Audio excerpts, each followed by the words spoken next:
Imagine a world where mankind is divided by genetic code. On one side, abundant people that are treated like trash, and on the other hand, individuals that live their dream lives unchained from nature's imperfections. Welcome to Gattaca, where your destiny is intricately tied to your origins. We have to ensure that people are meeting their potential and exceeding. No one exceeds his potential. So when Mother Nature seems to say no, can you still exceed your potential? Can we?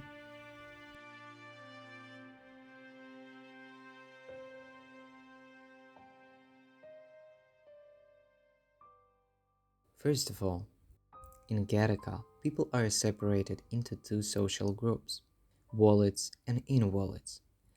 Wallet people represent a genetically engineered elite.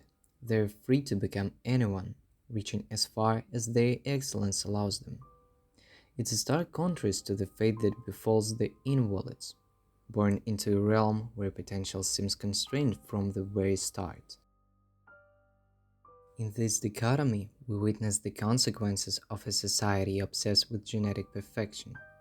Discrimination there is no longer determined by social status or the color of the skin. The wallets are unrestricted by the limitations imposed on the in-wallets, who, burdened by societal biases, grapple with a world that often views them as less capable.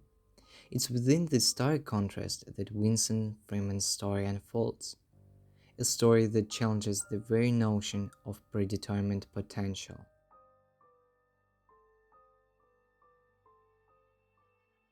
Degenerates, that's how they call them. People like Vincent were assigned to a subclass destined for what society deemed as trash jobs, their dreams and lives seemingly discarded. From the very start, he was feeling superiority of his own brother against him. Unlike Vincent, his brother Anton was born in a better way, leaving no space for imperfections. This complex brotherhood, full of challenges meant to deter Vincent away from his dreams, became a crucible of his resilience. The societal expectation that he should surrender to a predetermined fate was palpable enough to give up on trying. But there was one moment that changed everything. When his brother turned out not to be as strong as society had imposed upon him, and Vincent was not as weak.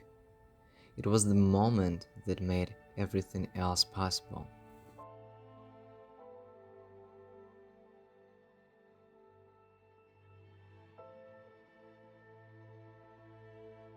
Relying on this experience, he understood one important thing.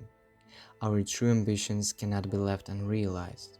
As we push ourselves through life's challenges and doubts start to fade, the only remaining obstacle becomes fear. This is a pivotal moment when we must confront a singular question. What are we truly prepared to sacrifice for our dreams?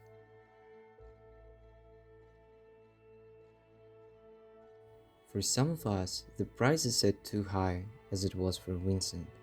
With his genetic imperfections, he could not reach for the skies, so it was the time to get rid of the problem, get rid of his own body.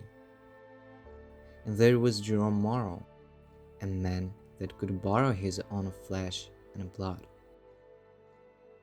The act of assuming Jerome Morrow's identity wasn't merely a choice, it was a necessity born from a world fixated on genetic perfection. To step into Jerome's shoes, Winston faced a myriad of challenges. Fixing his left-handed scroll, leg lengthening surgeries, and the modulation of his voice all were sacrifices laid upon the altar of his dreams. Voice modulation became an art for Vincent. His vocal cords underwent a subtle transformation, molding his speech patterns to mirror Jerome's distinct cadence. Through meticulous training, he seamlessly adopted the eloquence and confidence expected of someone with superior genetics. Even seemingly inconspicuous details demanded adaptation. He trained himself to write it and perform daily tasks with his non-dominant hand, erasing the traces of his inherent identity. Leg lengthening presents itself a cruel operation where the main process involves cutting your own bones, Sounds terrifying, doesn't it? But that's not all yet. Then the doctors wear the Ilizarov apparatus upon your legs to extend the gap between the bones for about 1 millimeter a day. Of course, while they are trying to grow together, what causes a real pain.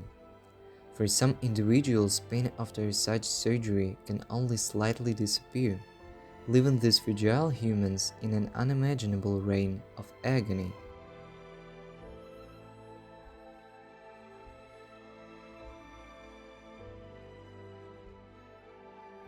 Beside these permanent transformations, Vincent sacrificed his stable, quiet life for a cruel daily routine, with no absolute confidence in his success. And when we talk about sacrifices, would you really want to walk through this kind of hell and live in a constant fear of exposure just to barely touch what you're dreaming about?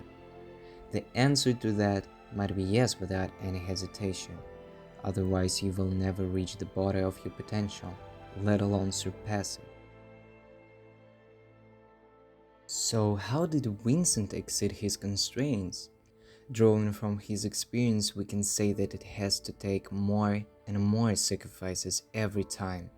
When authorities attempted to trace the elusive invalid, Vincent had to force himself to keep going no matter what. However, Vincent was not ready to let his meticulously laid plans slip through his fingers. His willingness to face the inevitable was matched by a strategic brilliance that turned the pursuit into a game of wits. Vincent artfully deceived the authorities, leading them down a labyrinth of false trails.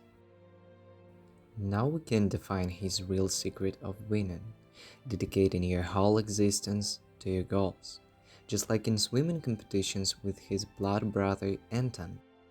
He never saved anything on the way back, he dedicated himself to win in that exact moment. This is a superb image of the indomitable human spirit, a genuine embodiment of the principles of never giving up and never surrendering beliefs, even in the face of doubt and opposing convictions. And only with this kind of attitude we can break free from our limits. Don't be afraid of taking actions. Everyone will insist that your life is not enough to change yourself.